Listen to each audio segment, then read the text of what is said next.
Ida is a young and successful CFO working for a top law firm in Norway.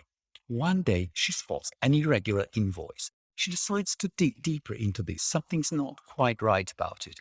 And so she realizes that there might be quite a dangerous thing in play here.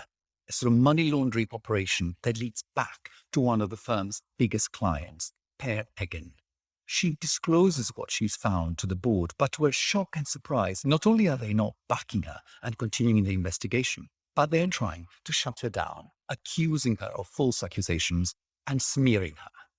Desperate to preserve her job and her reputation, Ida makes the fatal mistake of stepping away from the herd, refusing to bend her sense of what's right and wrong, and pursuing the investigation, looping in the police and a journalist. It quickly becomes apparent that something much bigger and darker is at play here.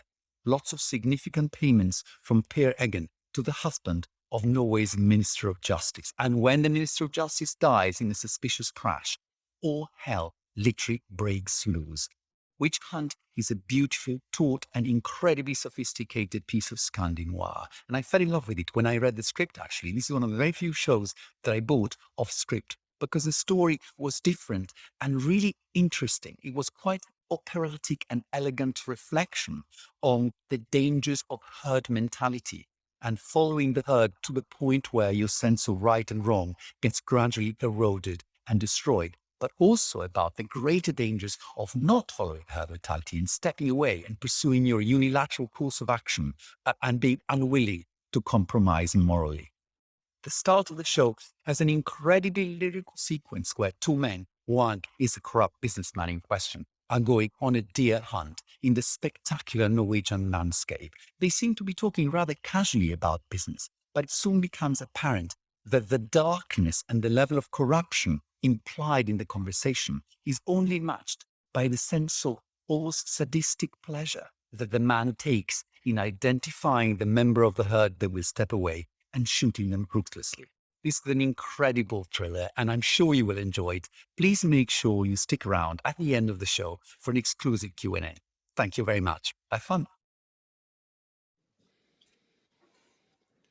Hello everyone and welcome to this Q&A for Witch Hunt.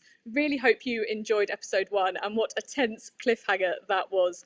My name is Frances Taylor and I'm the streaming editor of Radio Times magazine.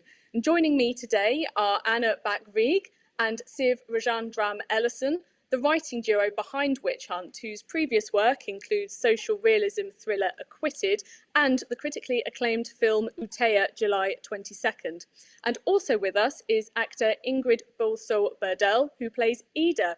You'll no doubt recognise her from starring as host Armistice in seasons 1 and 2 of HBO smash hit series Westworld. So good, hello everybody. Hello. Hey. Let's go all the way back to the beginning, Anna and Siv, about the conception of the series, because I believe it was inspired by true stories of whistleblowers in Norway. Can you tell us a bit about that? Yeah, sure. We actually had this very compelling whistleblower story in Norway back in the 90s, which really sort of had it all with the feelings and the drama and the very, very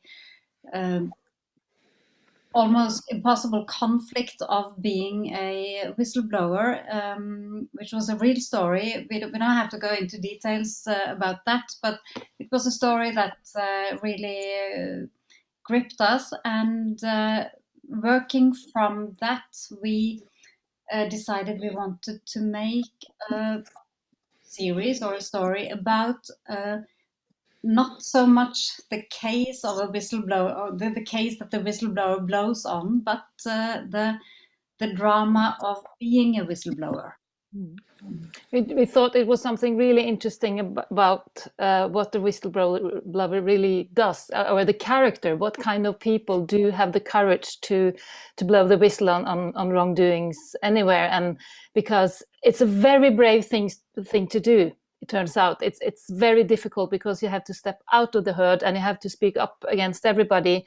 So it really takes courage. So in a way, you're a true hero, but you're also, depending on who's looking at you, a snitch in a way, somebody who turns your back on the herd, and that's and the whistleblower character is caught between those two poles in a way, and we found that really interesting. So we started to talk to look into many other whistleblower stories and talk to whistleblowers about their experience, and it was quite shocking to us actually, and really sad to hear that most of them actually regretted blowing the whistle, even though several of these cases turned out to be right on behalf of the whistleblower, but still the costs were so big that for many of them they felt afterward that it wasn't worth it. That's so interesting. I mean, Ingrid as well, I don't know what intrigued you about the role of Ida and why you wanted to take her on, because, you know, as we've heard there's a lot of responsibility that comes with being a whistleblower, and it's really interesting, I guess, to embody that. Yeah, it was very special to me when Siv and Anna came to me and asked me to participate in this project. It's a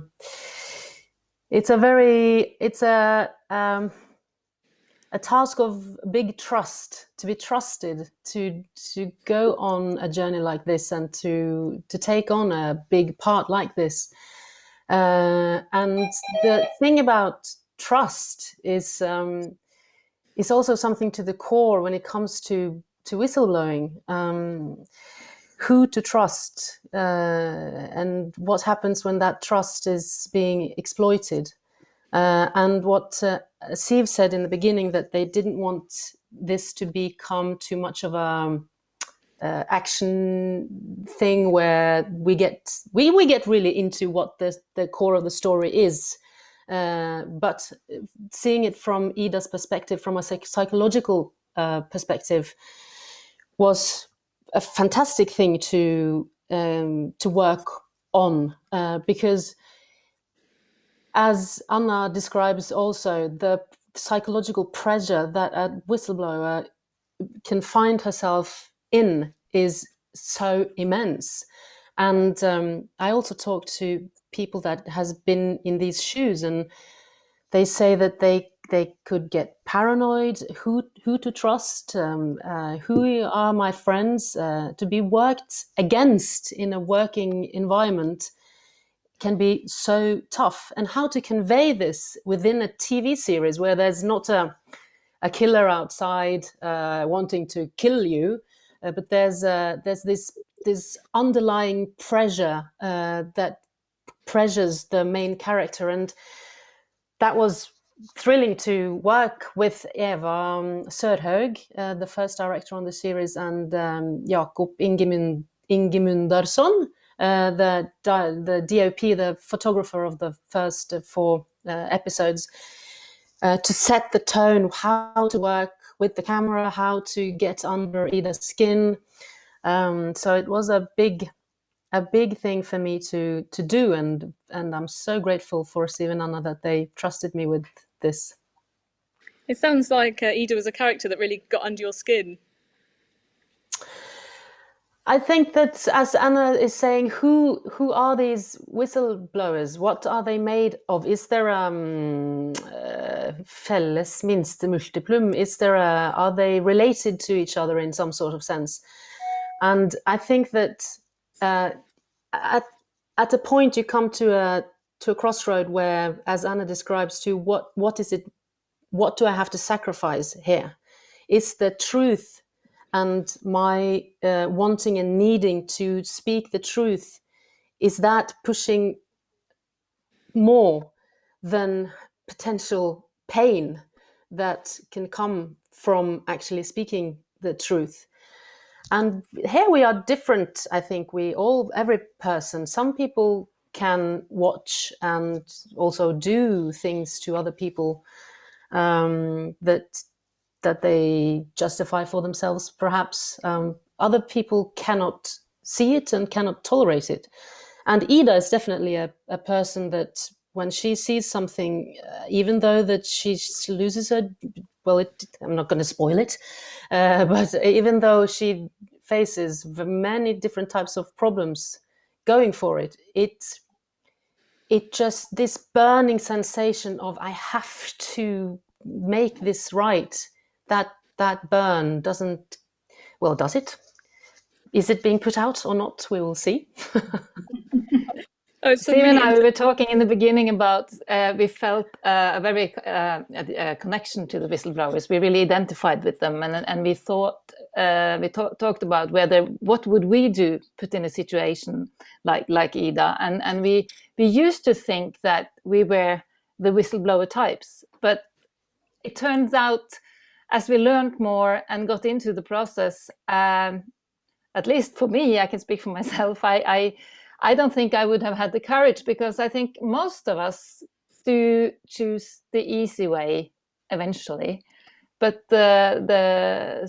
some of the true heroes of these stories, they never stop. It's like they always go the most difficult way.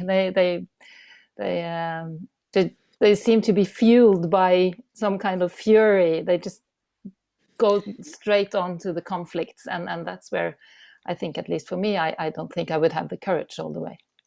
And that's also what's so interesting for us as writers. It's so fascinating with this character that doesn't give in, because we're all so dependent on the herd, and we're all, we might start off protesting and saying maybe, oh, is this right, should we do it this way, and then somebody who's important says, of course we're going to do it this way, and then most of us would give in. But the whistleblower character is the one who doesn't give in, who sort of sticks to her point in increasing with increasing vad heter det, motstånd, Resistance. Resistance, and with increasing costs to her own, to professional lives, to private lives. I mean, the cost can be enormous, and they still stick to it. And to me, that's so interesting. Who is that character, and what is driving her? And I've been watching the whistleblower in the Facebook case lately, and you have this young woman who's ready to take on the most powerful actor, the most powerful company in the world, and she's standing there, one person in alone in a hearing in Congress, and I just can't imagine the is it is it stupidity, or is it just enormous bravery? It's just really, really fascinating, and that's what we're trying to investigate in Witch Hunt, what it takes and what it costs, and what kind of who is that character. It's so interesting, and like you say, it feels really pertinent to what's happening in the world right now, and especially, as you say, putting kind of a really strong female character right at the heart of this, because so much now is made about how far we've come, in society, in terms of how women are now treated better in the workplace, but that's not necessarily really what we see in Witch Hunt, because you've got the turmoil that Ida has put through, but as the series goes on, we've got the fellow lawyer Brigitte as well. She's struggling with harassment, and we've got journalist Ida Salim as well. She's fighting for her voice to be heard.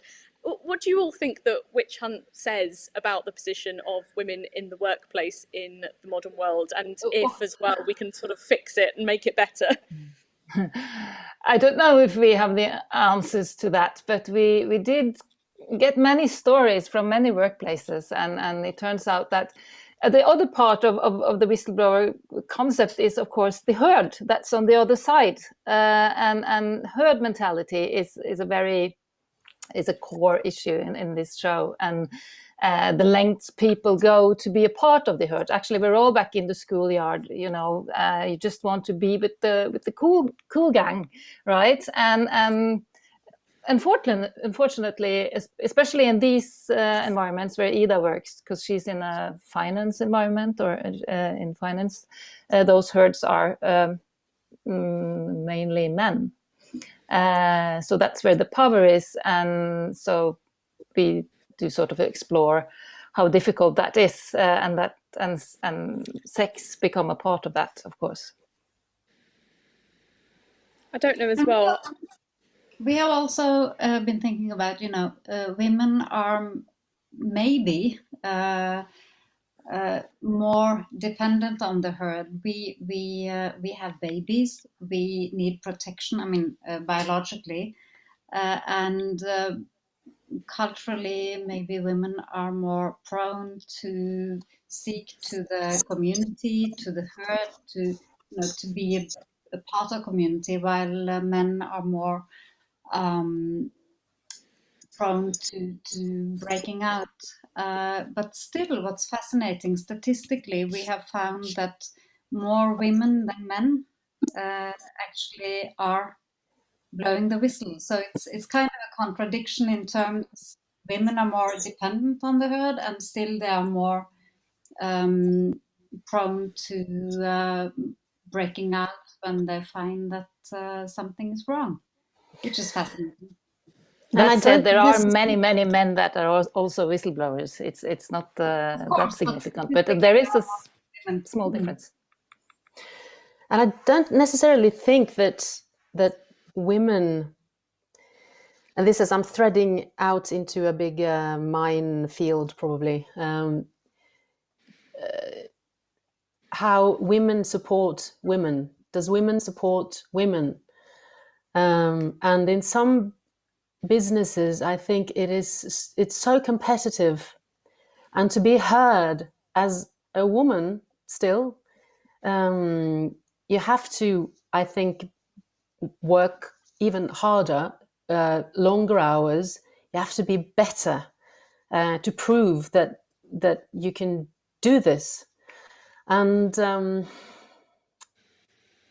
I think that there is a mentality that is really growing now. There is a big polarity between the really, really hard shark attack mentality, the competitiveness, and where there is no trust. It's the backstabbing, and everyone is looking after themselves or their inner circle. But there is also, I think, there is a big flourishing around being a woman, being supportive of ourselves and being supportive of other women. And I think that is something that we all have to just contemplate a bit in our own life. Do I trust a woman's kompetanse, knowledge, as much as a man? For example, not many years ago, I went into a big tech store with computers to fix my computer, and there were 2 guys behind the counter and 1 woman. And I remember I wared towards the line where the guys were giving out information about the technical things. And I was thinking, my God, okay, so this woman might be so much better at what she's doing than these guys. So I think, me at least, I've been very conditioned with the guys know this and that much better. And how does that make me look upon myself? Do I feel lesser than, or do I not? In paper, I've been brought up to believe that, yes, I am just as good as the boys and all of that. But in practice, is that really what I feel like? And I think this, a part of the solution that you're asking about, Francis, might be that women that feel these things are to connect to each other, talk about it, and support each other. Because being a whistleblower, what you really, really need is that strong support. You need to have someone that will stand behind you, that you can trust when the shit hits the fan. And I really believe that things are changing. We just have to dare to speak about it and dare to reach out to each other. I mean, Ida in Witch Hunt, she doesn't really have that support around her, not really. And every character also has their flaws, you know, no matter how pious they may initially seem, because, you know, even Ida commits illicit acts as well as the series goes on, not to give too much away. For Anna and Steve, I don't know how you go about writing characters that aren't inherently, you know, good or bad. And Ingrid, for yourself, I don't know what the challenges were to portray Ida as this sort of multifaceted character.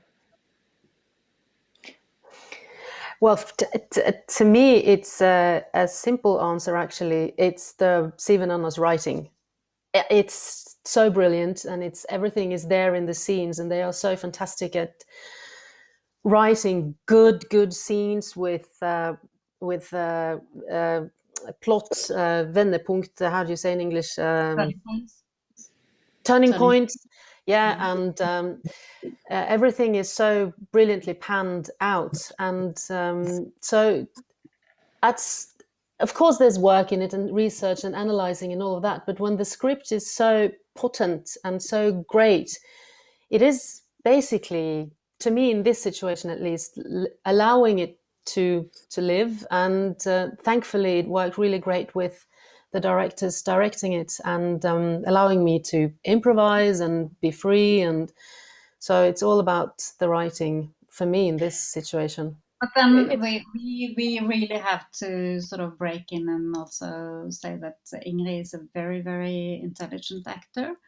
And I can't really remember when you came into the process, Ingrid, but you had so many brilliant questions and so many insights into your character that allowed us to make it even more complex, and you never really allowed us to make any shortcuts. So if you think the writing was good, it's also thanks to you. We really do like to work with actors. We like to, in Witch Hunt, we did write the 4 last episodes during the shooting of the first 4 episodes. So we actually were very privileged to be able to watch Ingrid's brilliant work and the other actors, so we could actually write on that and develop a little bit. I mean, we knew where we were going, of course, but we could elaborate a bit. And it's not like we try to write characters with flaws. It's just that we try to defend everybody. And what we were exploring here, to go back to the herd mentality, is that we are all flawed, and we're all, even Ida, but everybody are just trying to, you know, do what they think is right, and or well, maybe not all of these characters, but they try to be a part of the group. And don't we all? So, and that was a bit of that was the premise of this whole show, and that maybe that turned out to be a very good engine to work with. Everybody just trying to be, you know, part of the cool gang.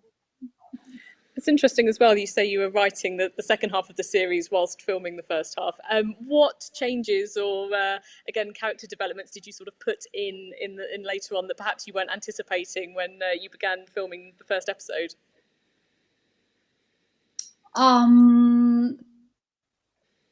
We're not going to go into specifics because it hasn't been shown yet, but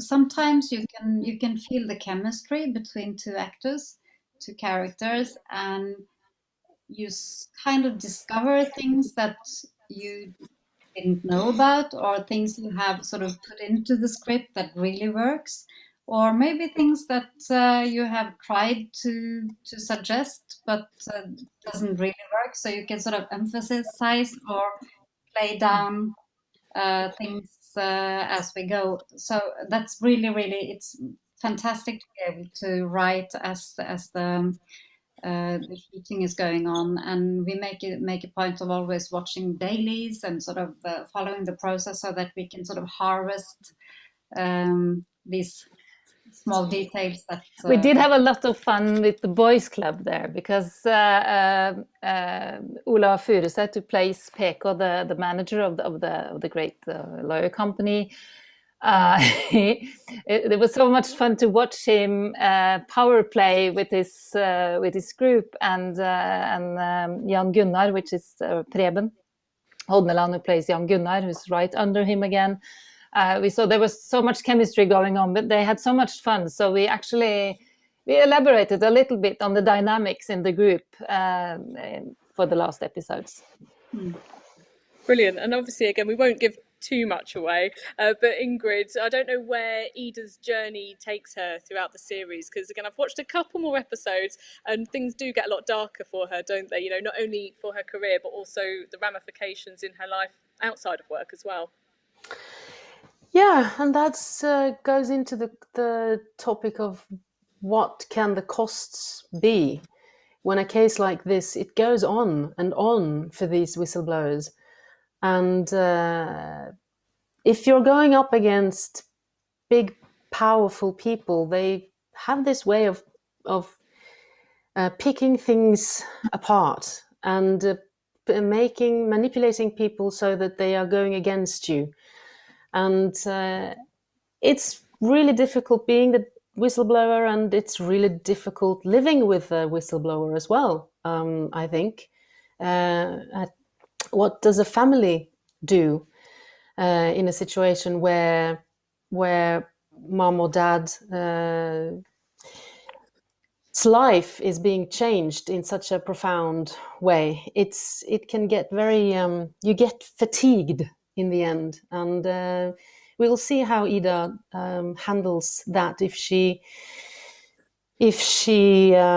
calls it a quit, or if she actually decides to go full steam ahead, even though there must then be some costs from that as well. And Anna and Steve, obviously you've collaborated now for a decade.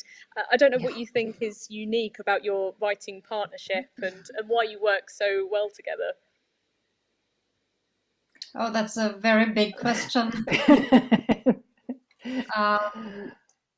The good we're thing just like an old married couple now. There's no way out. We're just stuck with each other. Yeah. But to start with the positives, the good thing about collaborating, especially when you write, we've been making both movies together, or writing screenplays for movies and making series together. And especially when it comes to working with series, the scope is so big. You work on a project for maybe 2-3 years, and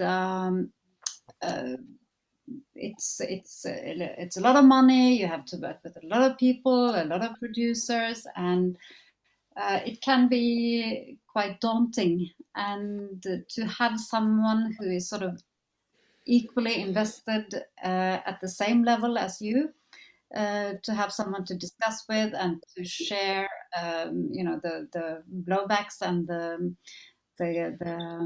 victories and the pleasure also of writing, and being equally involved with the characters, and it's like having a baby together. It's a double pleasure. So what I never get tired of is our dialogue. It's the constant dialogue. It's like sometimes it's like talking to yourself. It's like thinking out loud, because there's always some, especially when we make something up, which we of course do a lot. That's and that's all, sometimes very hard work, to come up with all the ideas and to make things come alive, and that's a constant battle between us. We keep pushing each other's buttons in a way, and that it's a way of testing ideas and to see whether if it's strong enough to work on, and that's really, really valuable. It's almost addictive, actually. I don't even know if I could do it alone and like that,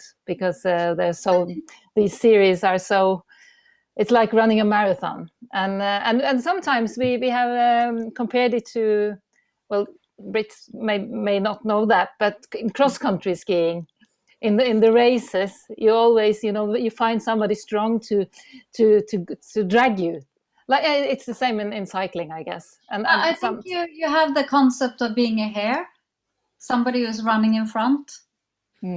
Yes, and we switch places, right? When you're tired out, somebody else has to run in front and you know, drag on further. So that's that's the dynamics between us, I think. But I think maybe everybody who's done any writing has had, you have this constant inner monologue, and you're discussing with yourself, and you're sort of being your own critique, and it's can be both boring and lonely. And doing that process with somebody else makes it a little bit more bearable. Bearable. There must be times though where one of you has an idea for either a plot or a direction to take a character in, and the other one just completely disagrees. You know, who wins yes. those battles?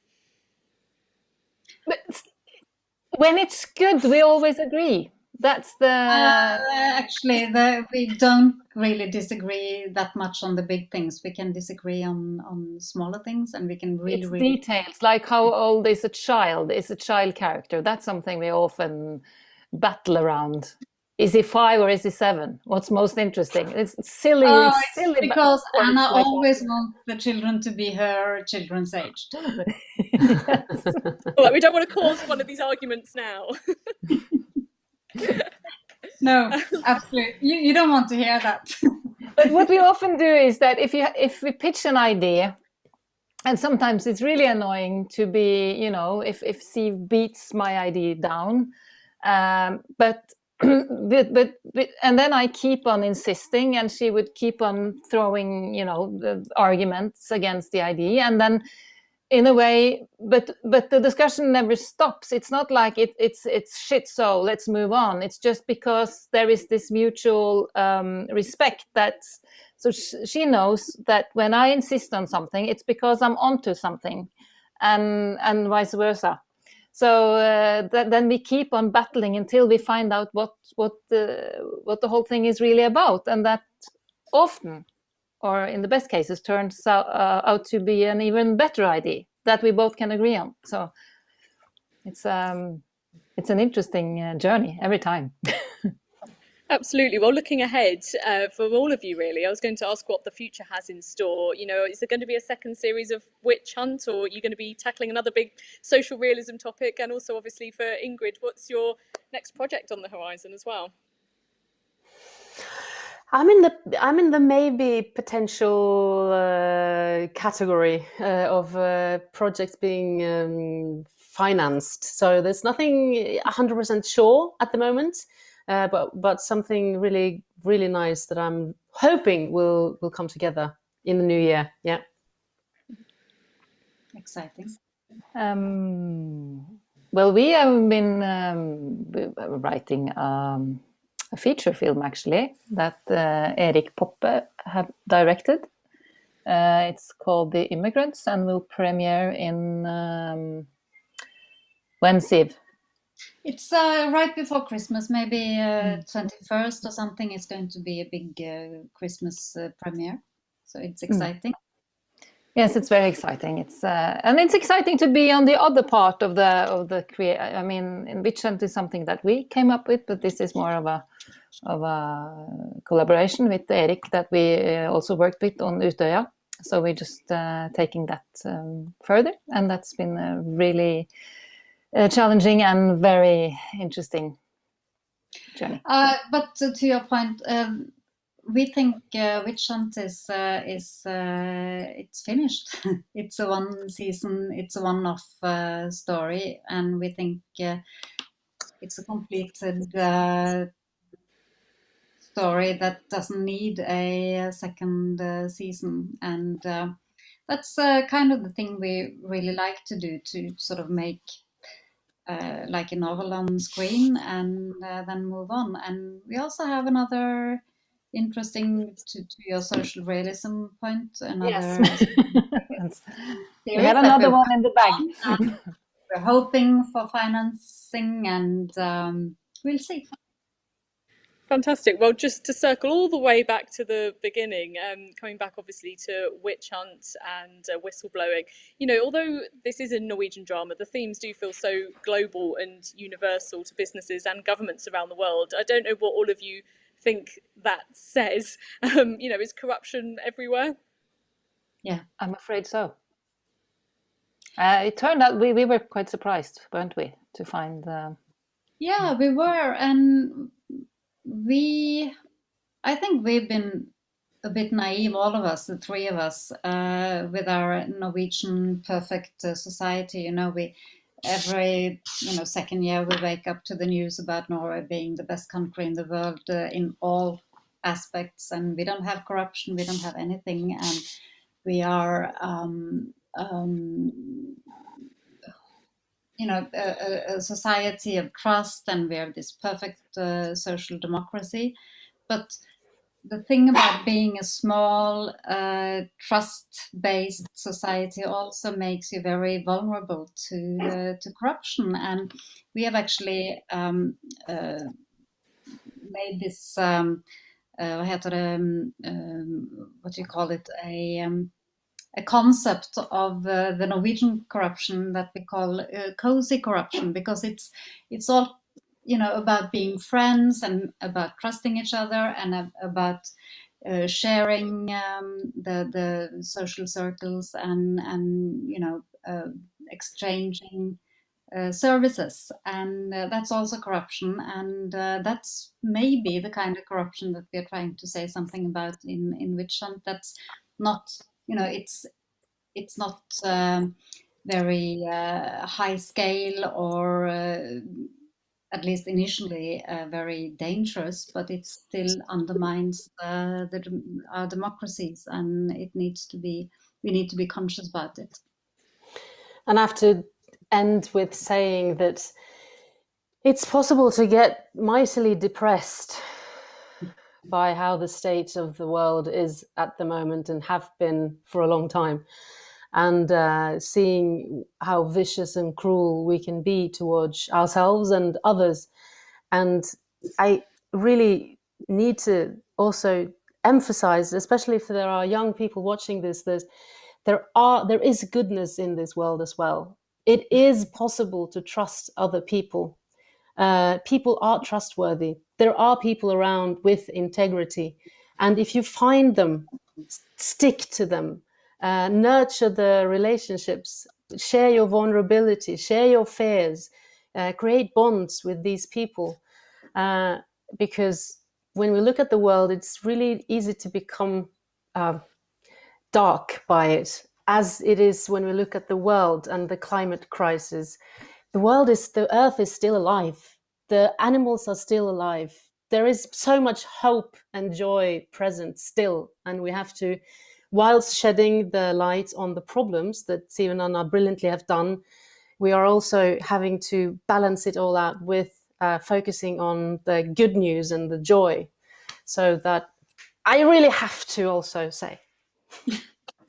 Well, that's, I think, a perfect note to end on, and a really positive message. So I think all that's left for me to say is many thanks to Anna, Siv and Ingrid, and everyone. You can find out what happens to Ida, Jan and Peer Eggen in the rest of everybody in Witch Hunt when it arrives on All 4 and Channel 4 later this year. You can also check out all the upcoming events from RTS at www.rts.org.uk.